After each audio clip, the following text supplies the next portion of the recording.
Hi guys, it's Shani. So today we're going to do some spin art. So I got this little spin art kit from the dollar store. So I'm just going to add some paints. I used the paints that came in the kit, but I also wanted to try some ink.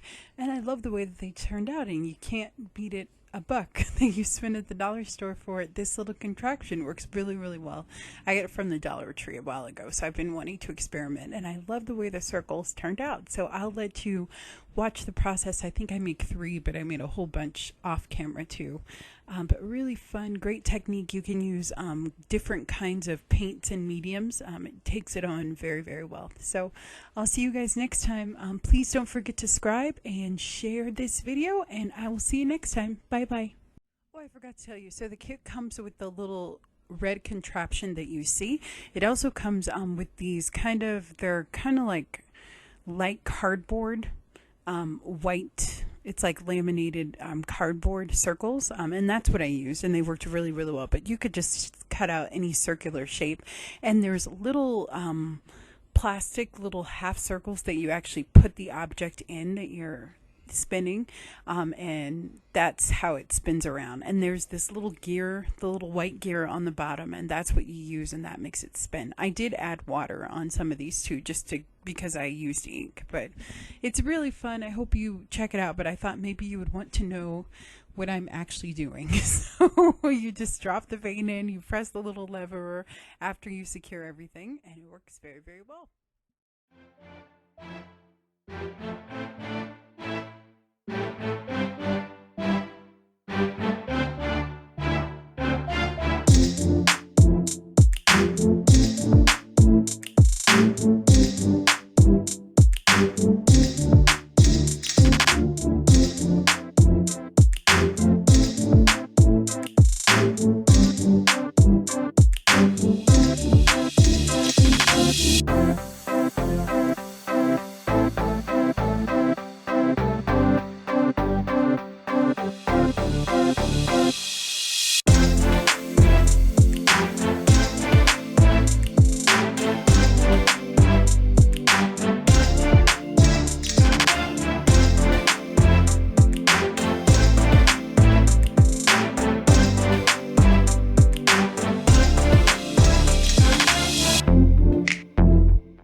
you.